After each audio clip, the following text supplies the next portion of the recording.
So if you'd like to get yourselves comfortable, because those monsters are supposed to be appearing here by about 9 p.m, so there won't be much opportunity, chance to answer questions. So the talk this evening, I'll try to keep it a little bit more succinct, more to the point, so to save time enough for questions, and then also to enjoy the lion dance afterwards. We already got one girl over there already doing the lion pose. Now you can sit, come on, you can lie down, it's okay. We've also got amazing, today we have that beautiful chair over there which no one is sitting in. Go on, yes. Be comfortable, yes, fast, excellent. That's good. That's what the chair is there for, to sit in. It's amazing, just why is it that it's there and many people see it, but they won't sit in it? It's always because that's how we think of ourselves. Think of ourselves as a Tassa meditator. Think of ourselves as a monk. Monks don't use armchairs. This one does. If I go to somebody's house, just recently the place where they allowed me to stay while I was over in Thailand last week. As you know, I don't go travelling a lot. I just go sitting on an aircraft, and the aircraft does the moving, and you get off in another country. It's kind of interesting. And this particular time, the last week when I wasn't here, I was visiting some of these old friends I've known for years over in Thailand, and have been able to visit them. And it's wonderful to have that opportunity and chance to see how they all were. And at the same time, I don't know who told them, they said Ajahn Brahm is getting old now. And they were wrong. I got old many years ago. And the nice thing about being a monk is it actually gives you more respect. That's why in Asia you always add at least 1 year on to your age. And the more you add on, the more respect you get. Over here in in Australia, you tend to take a couple of years off your age, or you're just not honest about it. But over there, please add as many more possible years as possible. That's why I kind of wonder, as people who celebrate many of the important times of the year here in this temple in Nolamara, how many New Years do we celebrate? We have the Western New Year, January the 1st. We have the Chinese New Year, which is coming to an end soon. We have the Thai New Year in April the 13th. 3 New Years a year we celebrate. That should make us 3 times as old as everybody else. Why? If you had a choice, would you like a legitimate reason to add a few years onto your age? No. Why not? That's why I tell some kids sometimes, I ask them how old they are, and then I'd say how old I am, and it's not 74, 75 years. This year, my last birthday, I was 888. Honest. That's totally true. I haven't told a lie. 888 I was. Months. I count my age in months. Next year, actually not next year, this year in August, I will be 900 months. Like the girl in front of me now, how old are you? No, you know, you're 108. 108 months. Imagine, you don't have to go to school. You're 108 years, you can drive a car. 108. Am I going to get you into trouble? No, one thing we know, a different way of looking at life is, and sometimes why is it that people always want to actually deny, what they're like, who they are, why they are who they are. And instead of actually denying, we make peace with our body, make peace with our lives, make peace with everything else we have in life, not fighting it. There was one lady I was trying to counsel this morning over in Singapore, and she had a bad cancer, could be dying, but who knows? I've seen so many strange cases. There are people who, following, what their doctor says is going to happen, and almost being a prisoner of that. I told her the story of this guy called Ted, many years ago, who had lung cancer. He'd been smoking in his life, cigarettes, and that's really bad for your health. And it's one of the reasons why I was told by a doctor that even monks lighting incense, especially here in Perth, is not very good for your health. It's not necessary. At least over in places like Thailand, the incense is good for keeping mosquitoes away. But we don't do that here in Perth, simply because it is similar to lung cancer, to cigarettes. And sometimes if you do go overseas and you come back to Perth, it's one of the first things you notice, how clean the air is. That's one of the reasons why so many people come to this temple to meditate, listen to the Dhamma. Because the Buddha even said this. Monks, you should always go and teach to places where people have got little dust in their eyes. Honestly, in many places there's lots of dust. For those of you who went to India on pilgrimage, there's heaps of dust over there. But it's wonderful that in a place like Australia, there's so little dust, a little pollution outside, but there's pollution inside of people.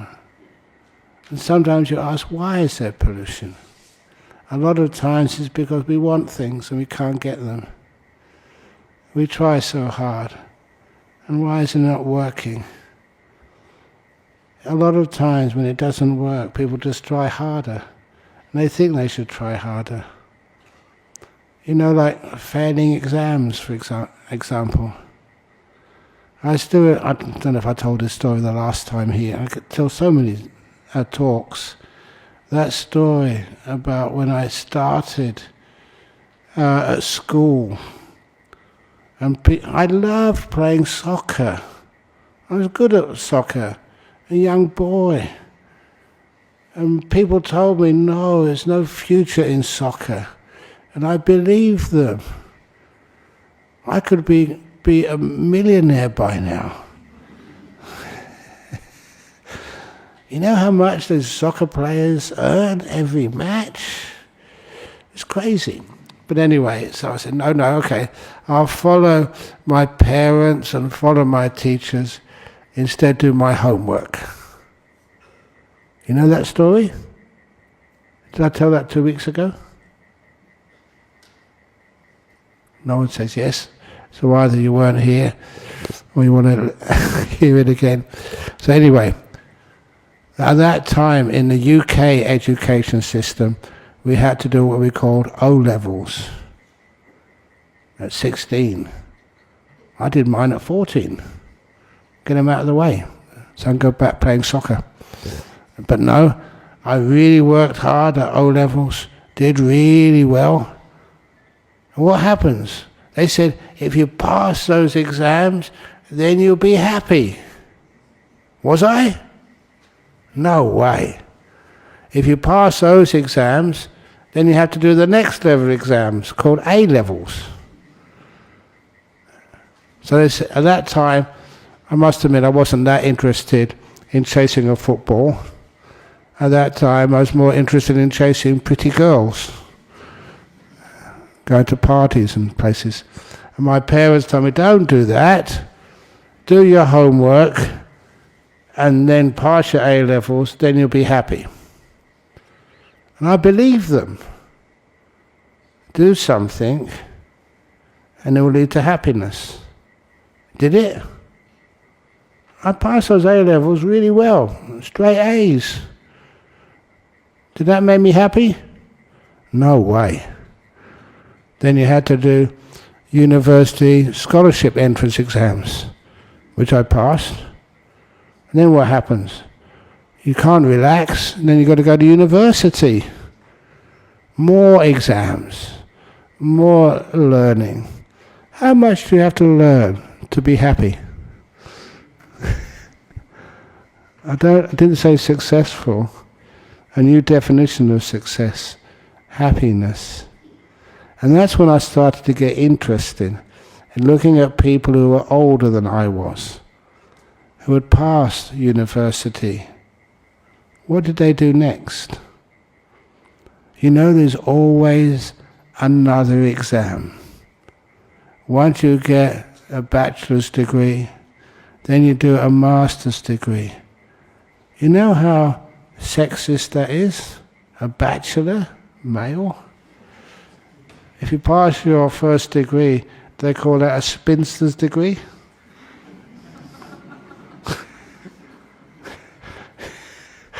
If you get a master's as a girl, do they call that a mistress's degree? And then carry on going. Then you get a PhD. A PhD is, really top, and then you'll be happy ever after, they told me. And it was one of the brothers of one of the nuns at Dhammaloka who told me. He got his PhD. And he said, PhD means... It's the first time people actually explained to me, what does PhD mean? And they said, permanent head damage.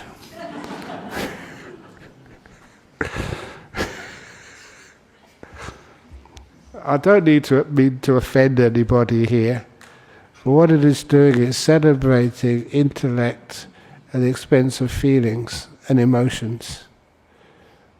I met later on in life many people who were really, really clever. Even, honestly, that in the college I went to, one of the people there, that's right, he was a Nobel Prize winner in chemistry. And I thought, wow, this is the top of the crop. Someone who really knows their stuff. An intellectual, not lion, we'll see them in a few minutes, but a great sort of intellect. But when you meet them and you talk with them, they may know about chemistry or the one branch of chemistry, but about life, the meaning of life, what happiness really is, how to live in life with no arguments with anybody, how to have that spiritual strength. They had none of that. And that kind of really shocked me. Even on one of these occasions, I saw him getting drunk. No wise person would ever do something like that. And he was a Nobel laureate. So that made me question a lot about the meaning of life. Is it you pass these exams, you get these prizes, and then you'll be happy? No. That's why at that time I gave up interest in academia. Even later on when I became interested in Buddhism, not in the academic Buddhism, but in what Buddhism was as a lifestyle. There's a feeling, because of an understanding how you can develop your emotions, how you can learn how to feel, how you can learn how to connect with others, not on an intellectual level, but on an emotional one. You know how people feel. You can look, into their eyes, into their behavior, and see what you can do to help. Just like as simple things. I say this because not everybody has actually been to a university yet. Often I tell people, of the 5 fingers of a hand, which one is the most important? 5 fingers, which one is the most important? This one? This is the strongest.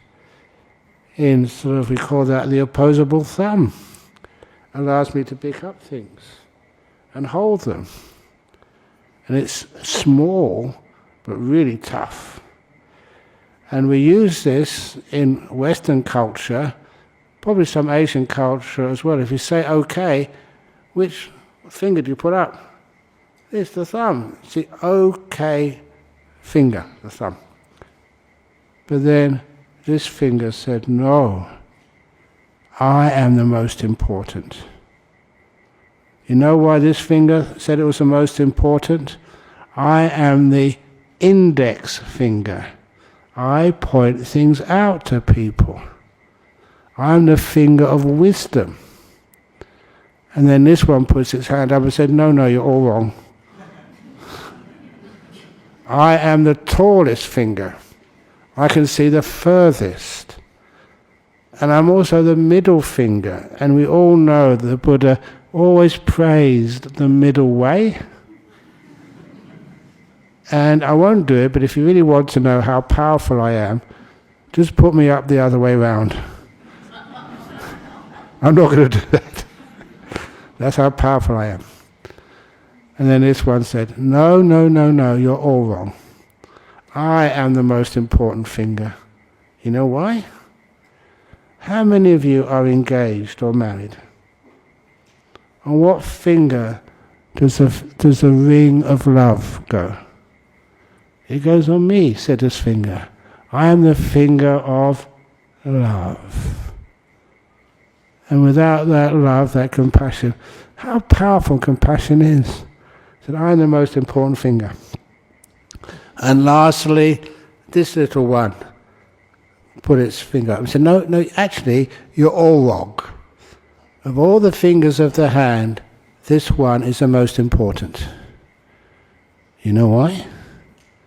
Said, even though you use me to do dirty things,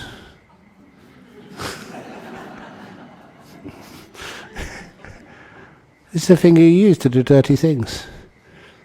But nevertheless, his finger said, when you pay respects to the Buddha, I'm always closest to the Buddha. I'm always closest to the monks as well, or the nuns. That's why I am the most important finger. Do you agree? So if you need to feel more important in life, please stay behind afterwards to help clean up. Because the person who does the dirty things is the most important in the Buddhist temple. The little stories like that, which you learn to, when I was a young Buddhist, they really mean a lot. Because they take these ideas and put them in a way which you can easily remember and easily repeat to others, and it helps you become a better human being. And it's the same way with all those other little teachings which we give, on how to don't do things which you don't need to do, how to do less, how to actually not do things, and see how powerful that can be. That's one of the reasons why I always impress upon being a monk is learning the art of doing nothing, relaxing to the max. Do you understand what that means? A lot of times that is not praised. It's not recommended in the world, which is one of the reasons why this world is in the mess it becomes in. Too many people trying to do something to fix things up, rather than just trying to be at peace and letting things fix up. A lot of times, even plants in the ground, do they need a lot of work for them to grow? Or is the work mostly protection? To make sure that no one interferes with them. To make sure they have the opportunities to be able to let them grow. That's even in education, because I was a school teacher for 1 year, and that's actually where I lost all my hair, teaching kids. No, that's an exaggeration. But it's nice being a monk or being like a nun. You never have a bad hair day. Even though many people have, I think it's for a joke, they've offered me on like, what do you want for Christmas, or what do you want for a present on your birthday? And you know what they've offered me? A comb. What do you give me a comb for? A hairbrush, would that be any good? Even though when I was at one of the airports once, the customs officer was asking everybody, in your bag, do you have any liquids or gels? And they looked at me and said, like a hair gel? And I couldn't help it. I wasn't trying to sort of, be arrogant, but I couldn't help but laughing my head off. And the people even behind me waiting in the queue, they also started laughing. And the poor guy felt sorry for him. He said, I'll just go through. But it's nice just seeing things in a different way and having fun with the differences which we have in life. Not needing to prove a point that you are the best, the cleverest. You can sit in meditation the longest. I haven't said this story for a while, but I remember this story. It's not an original Ajahn Brahm's. It actually comes from Ajahn Chah. Because somebody asked him once, to really get deep insight, deep peace, and even enlightenment, do you have to sit still for long periods of time in meditation? Ajahn Chah's answer. He said, if sitting perfectly still for long periods of time was really important, then all the chickens in this world would all be arahats. Because chickens, they sit for hours on an egg, and they don't move for almost half a day, even though they must get very sore bottoms. But have you ever seen an enlightened chicken? So from that time on, when we heard Ajahn Chah's response, we started saying that anyone who sits and thinks they have to sit for hours and hours and hours on end in meditation, we call that chicken meditation. Does anyone want to practice chicken meditation? No cushions, just round eggs, the wrong size to sit on. If it was anything like me who sat on an egg, that egg would be squashed by now. So anyway, that was Ajahn. One of the nice things about Ajahn Chah, he gave these answers which you'd always remember.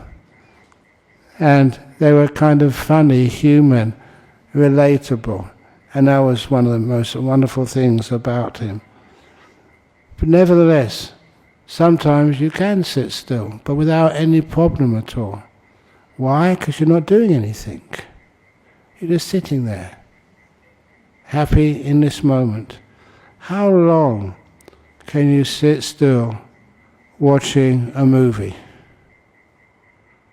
How long can you sit still watching a football match? How long? Why can you sit still for so long doing things like that? Because you're enjoying them. I know that sometimes people are sitting just watching a movie. They've got to see the ending, they've got to wait for the ending, and they can't move. They get fascinated by the whole process in a movie. And that's just a movie. Imagine something more interesting when you're discovering the nature of your body and your mind, understanding how it works. If you have a new car, do you have to learn how it works? When you have a mind, do you want to learn how that works? How do you know you're an expert on the mind? By when you're challenged, and you can be at peace. When you don't try and change what can't be changed. When you can make peace with everything, even when you are sick. How many of you have tried all the things you've been taught and nothing works? Those are great times. I'm fortunate to have many of those times in my life. Even one simple time. My problem with that time was pain. A simple pain, but it really hurt, and I'm really grateful for it because I learned so much from this. Just a toothache, but an intense toothache. And they always get worse, as many of you know, in the middle of the night. Because in the middle of the night, the pain in my jaw got so intense, there's no way I could sleep. Even I crossed my legs to meditate, and I could not do it. The pain was too much. I tried walking meditation, and I realized I was not walking, I was running. Have you ever noticed that when you're in great pain, you can't do anything slowly? Everything you do is intense. I went to the medicine cabinet. We did have a medicine cabinet in this monastery in Thailand where I first started. And I opened the medicine cabinet. It had a cross on it, like medicine cabinet. We did have a medicine cabinet. There was nothing in it. Totally empty. It was teaching me something. Teaching me the best medicine is nothing. Emptiness, freedom. I didn't understand that at the time, as most of you hadn't, otherwise you'd burst out laughing. So anyhow, I tried chanting. At that time, I know that I do a lot of chanting these days. I didn't believe in any of it. I was a scientist. Give me the evidence. Does chanting work? These days I've totally changed my mind, just seeing the evidence. But anyhow, at that time, tried chanting, meditating, no medicine, walking, sitting. And you were, many times in your life you'll experience this. You can't go forward, you can't go back, and you can't stay still. All your options are gone. You tried everything you know, and you can't just stand doing nothing. Well, what do you do? Those are some of the most wonderful moments of life, real. You didn't choose that. But everything you've ever done before, everything you know, doesn't work. And you can't stand it any longer. So for me, it was the one thing which I remembered, which somebody had said years ago, but I didn't really understand it. Just 2 words: let go. Now, one of the most important parts of that statement, let. You don't do anything. You don't make it happen. You stop doing things. You stop squirming and trying to get free. You let go. And I'm not just saying this, to inspire you. I told some of the monks, I think, yesterday or a few days ago, I have a sense of responsibility. I'm not going to teach you things which aren't true. I'm not going to say things which happened which didn't happen. I'm not going to exaggerate. I've got a sense of responsibility to each and every one of you.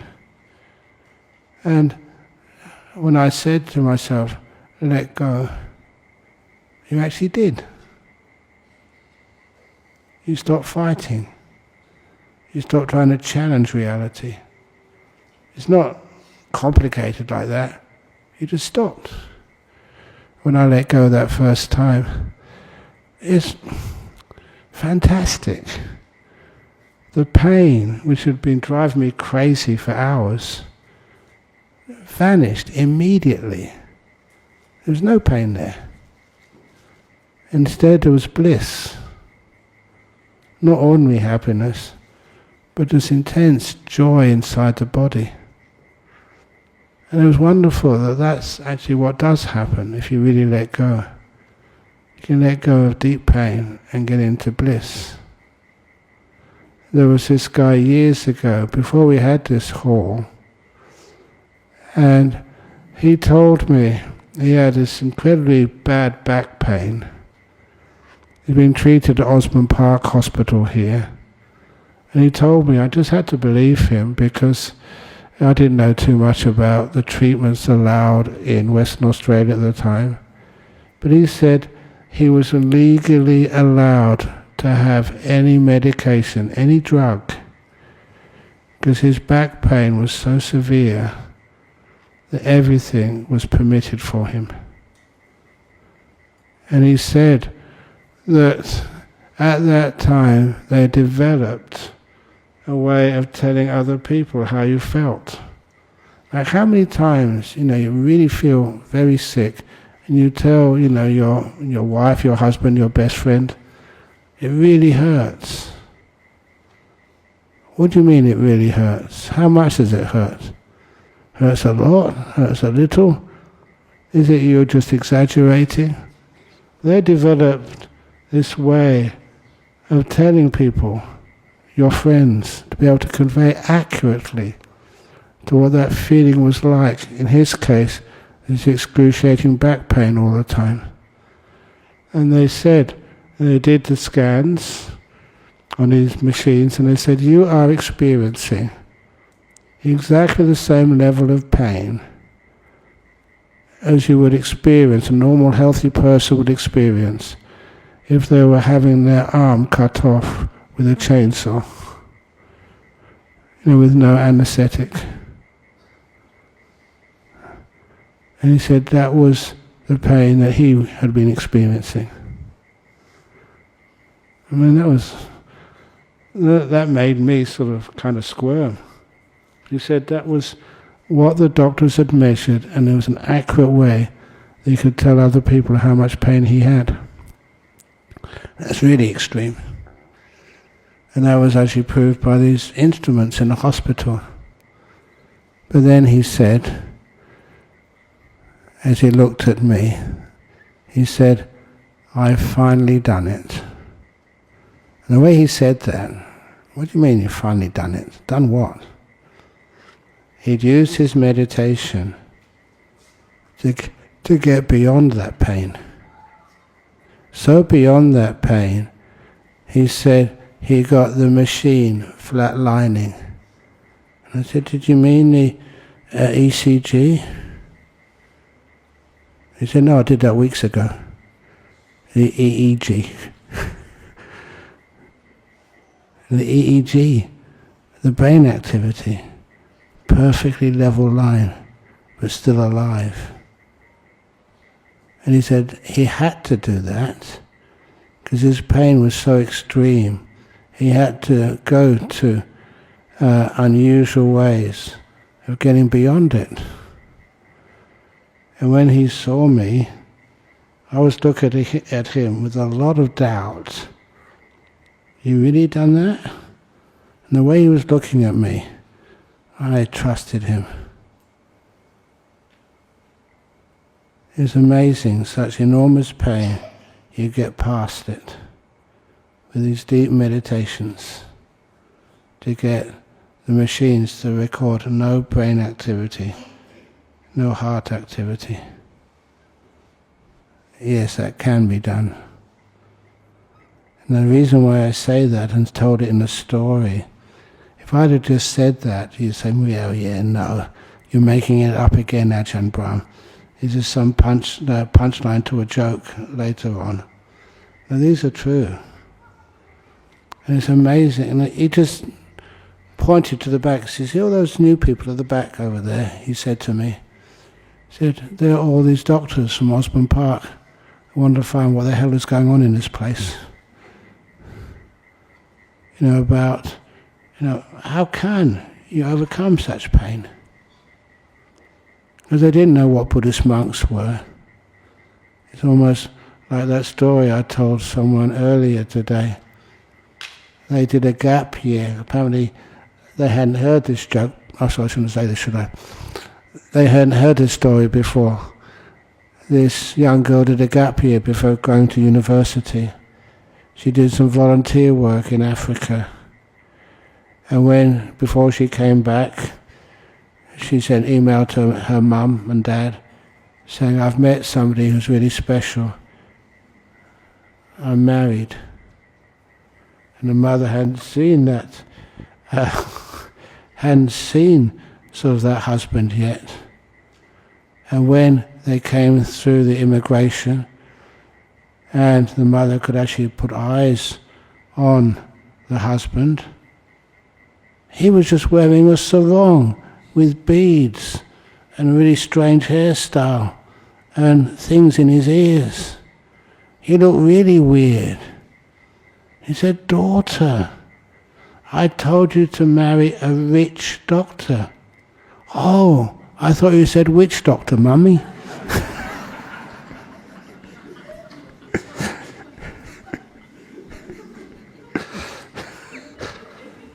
I'm surprised you haven't heard that joke for a while. But anyway, so be careful when your daughters go overseas and they come back with. But anyhow, so they thought I was a witch doctor. How can you come get rid of these diseases and stuff? It's interesting, more things you can learn and more things you can know. One of those things which I did when I was in Thailand, because I just was over there, just came back last Thursday, was I thought, some of the experience I had, can you do something to help the villagers? So one of the things which I did do was to build a methane generator for the villagers. It's made from water buffalo poo. There's so many water buffalo in that part of Thailand. And so you get the poo and you put it in this methane generator and it'll make this gas which you can use to cook with. And it worked. I knew my stuff. I knew, as you know, I'm an expert on poo. And all the similes for it. But the villager who helped me, a very simple fellow, but had a lot of faith in the monks. He said, when I was working so hard to build this methane generator for you, I never thought, it would work. But I worked really hard, to help you. And it was amazing that, you got the gas from the poo, and the monks in Wat Barnana Chat, that year the last year I was there, it meant we could have a drink of Milo every morning. Okay, it's not much, Ovaltine, but actually to heat it really easily, out of cow poo. It had a lot of benefit. That was just the Mark I version. But nevertheless, because he saw things he'd never seen before, he actually saw it work. That's when he started to share with me all the amazing stuff which he had seen in his life. And one of those things was that in Bungwai village in the northeast of Thailand, they had thrown away all their anti-snake venom, the stuff which you would inject to keep people alive if you've been bitten by a snake. And he said he'd thrown it away because it's not worth using anymore.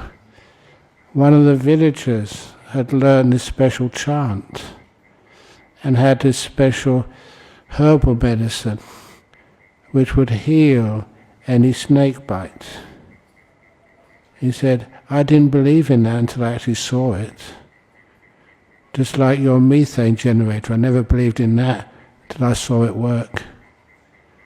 And to tell you about that anti-snake venom, after I'd left Bungwai and came to Australia, there was a Singaporean monk who got bitten by a snake.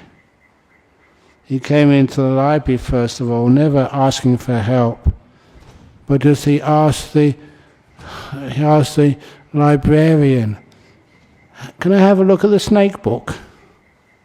Had a picture of all the snakes in that area and their danger. And then he got this one picture of this one snake. He said, oh my goodness, that's the snake which has just bitten me. And even the librarian, he was really concerned. It was a very, very venomous snake. And the information in the book was that it is lethal. And so that monk immediately ran into the village. In our rules of discipline, it's one reason why a monk can stop whatever they're doing and run. And the Singaporean monk had to just stay there and just relax. Other monks came in to try and help. And then the doctor came in from the village on a little motorbike with the other monk, there was the librarian. And then he was just like a witch doctor in a sarong, not really well dressed, not really impressive. And this villager started chewing this medicine, having a look at the wound. By this time the leg was really swelled up, and you could see the two fang marks, the two red holes in the guy's feet, and started chanting. They have to get dressed first of all. The lions. You're here now, but starts at 9. Yes. Okay. Yes. Very good. And so anyway, I'm the boss here. The lions will have to wait. Anyway, this poor Singaporean was seeing this guy doing this weird chanting, and actually he chewed some of these herbs and then spat it on the wound and rubbed it in. And this poor Singaporean had never seen anything like this before. He was well educated, devout Buddhist, and the Singaporean looked up and said, "Can I please have a proper doctor?"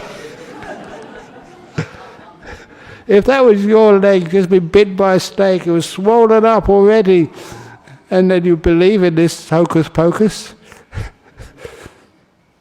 But then there's no other doctor around. So the other monks saw those two bite marks close up slowly and the swelling go down. It actually worked.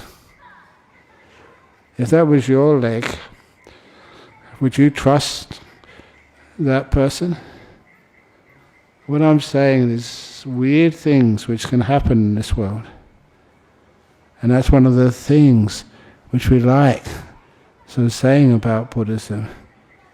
Now, science doesn't know everything. And when you see other ways of dealing with really enormous problems You remember stories like that, life becomes much more useful, much more interesting, more fun as well, and you don't get so depressed in life. Even sicknesses. I know so many people who should be dead by now. They recover. Don't know why. Just the happiness of the mind, the power of the mind. That's what really works. Thank you for listening.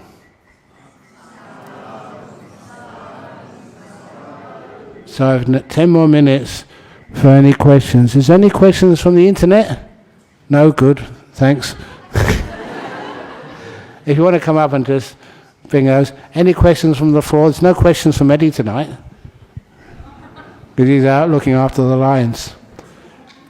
Any questions from anybody else here? Okay, there's some on the internet. Okay, good. Okay. I'll answer them very quickly. Yeah, here we go. Question from Bolivia.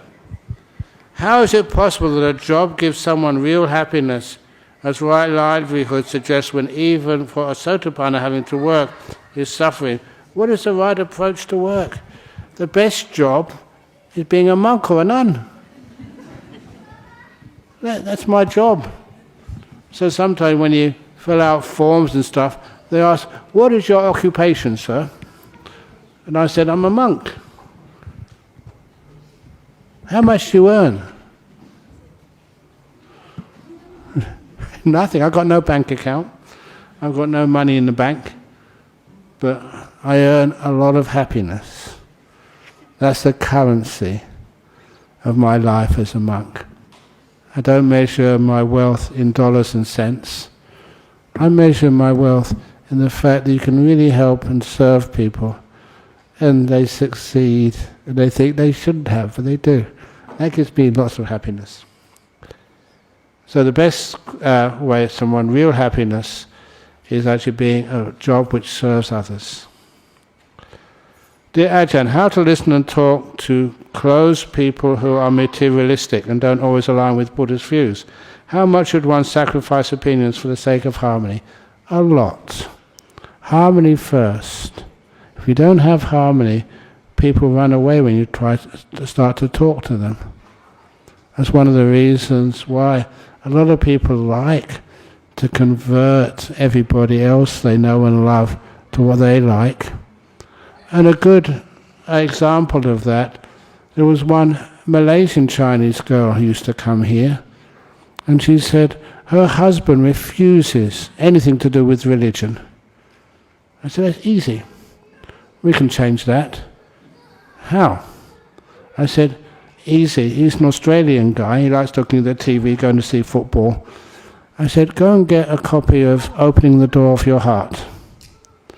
Take it home and tell your husband, this is a book by my teacher. It's a very holy book. Please, husband, keep your hands off it. Don't even touch it. I think you all know enough about Australian men. If you say that, don't do it, he has to. So she was out shopping or something. She can't tell me what to read. So she got a copy of that. He got a copy of the book out. And it's easy to read, that Opening the Door of Your Heart. He read it from beginning to end, the whole lot in one go. And then he started coming every week. That's how to deal with it. If you know the psychology, tell your close relationship you're banned from going to Nolamara temple.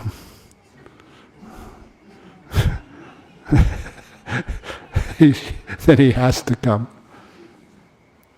Dear Ajahn, how to build confidence with attention to the moment, rejecting all irrelevant advice or authority? How to build confidence? Confidence is how you feel, what you see. It's wonderful. If you like, you're confident in your own personality. Look, quite frankly, I've never seen a person who's incompetent. I understand that. You can't be confident in anything. And that really confidence, laugh a lot, know a few jokes you can always bring out if you're lost for words. And then You always have... they say that one of the hardest things to do, one of the scariest things to do, is to speak in public. Do you agree with that? That's what people said. And so look at me. That's my whole life, speaking in public. And even the worst speaking in public is speak on live TV. If you speak on live TV and you've got an itchy nose and you go, that's what they focus on. And that's what they keep repeating. Ajahn Brahm scratching his nose on live TV. So I don't mind. So whatever you do, you always have a happy time. Or the lions are coming. I better finish quickly, otherwise they'll eat me. Question from Madan. How can we effectively manage our thoughts to view illness, aging and death neutrally without anxiety and fear? Look at me. I'm old. Do I have anxiety? Do I have fear? I'll be flying in an aircraft. And years ago people used to say there's so many terrorists on aircraft. And they say, Ajahn Brahm, what would you do? You keep on flying so often. One of these days there'll be a terrorist on the aircraft and they blow up the aircraft. What would you do? I said, easy. I'd always remember that at 33,000 feet in the air, number one, the explosion is so quick, you die immediately, so I don't have to worry about health care and going to hospital and worrying all of you coming to visit me. It's immediate death. Not only that, it means you don't have to arrange a funeral. Imagine if I died slowly. What kind of funeral service would you give me? Wow, that would take so long. So get rid of all that funeral. And how expensive is funeral service? Really expensive. So if I die at 33,000 feet, it's not only for free for the Buddhist Society of Western Australia, but you also get insurance payout too. You actually make money out of my death. Isn't that good for the accounts, Treasurer?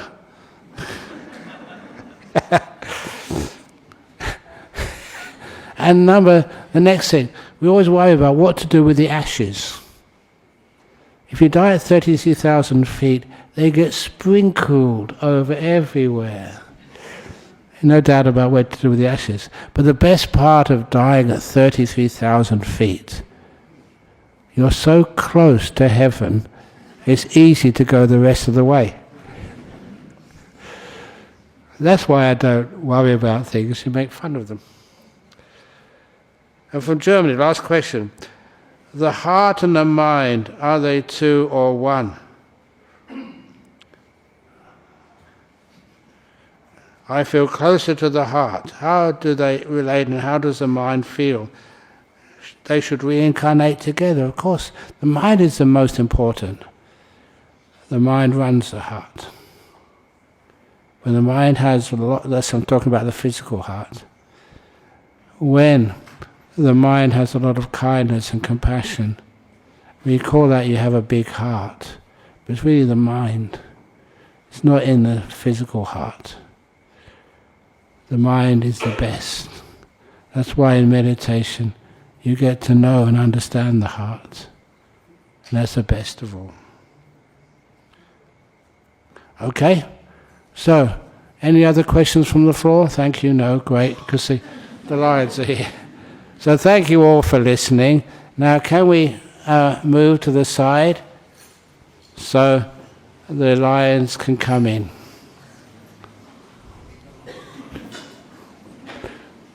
And thank you for accommodating the wildlife of Perth.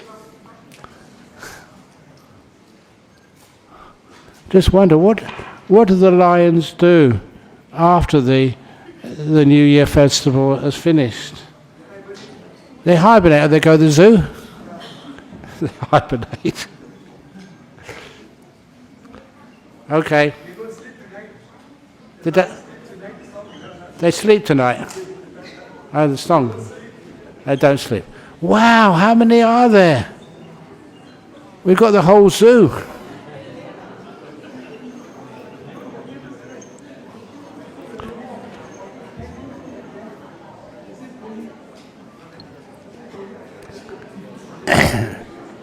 So I think there's enough lions here, but be careful. If you do give them an ang pao, the red packet, if there's nothing in the red packet, be careful, the lions will check.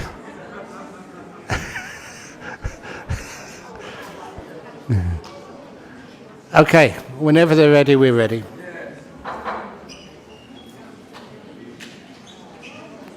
Whoever's doing the UV. Whoa.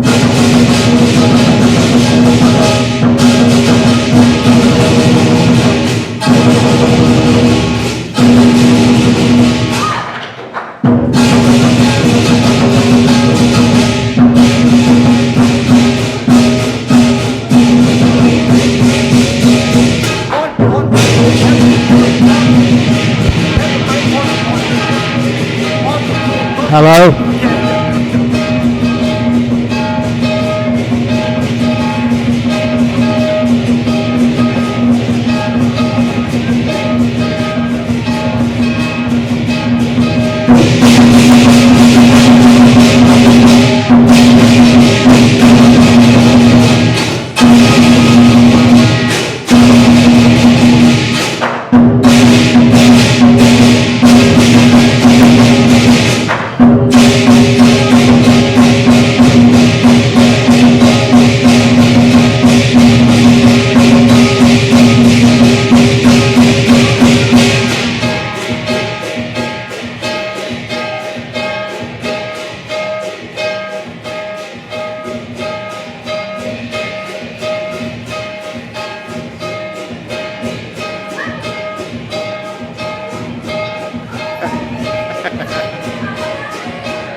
Come and give them to us.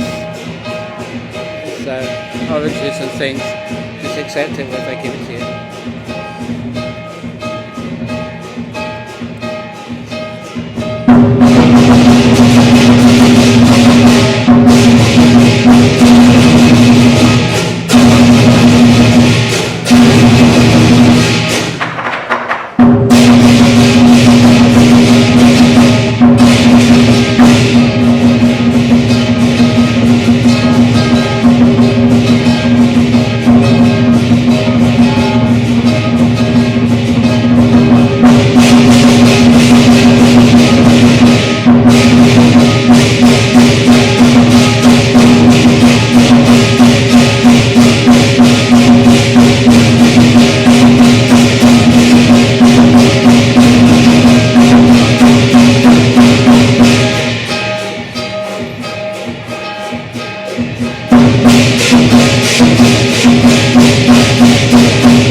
Ajahn Brahm.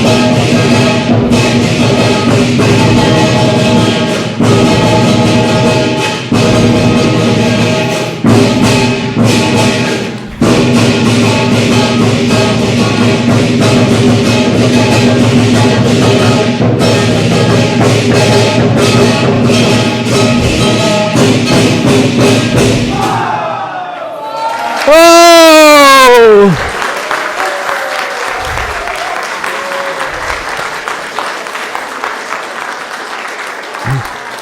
Hello, everybody. Everybody, the Lion Troop performers, they are from the Chunghwa Association. Special thanks to the leaders and to the members of the troop. A big applause for them again. Woo! Woo! Thank you.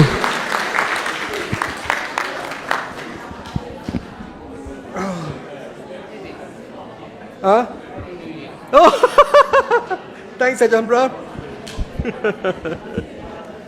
Thank you. You want me to give it to you? Take more. Yeah. Good. Oh, hang on, he gave it to me. I'll take it.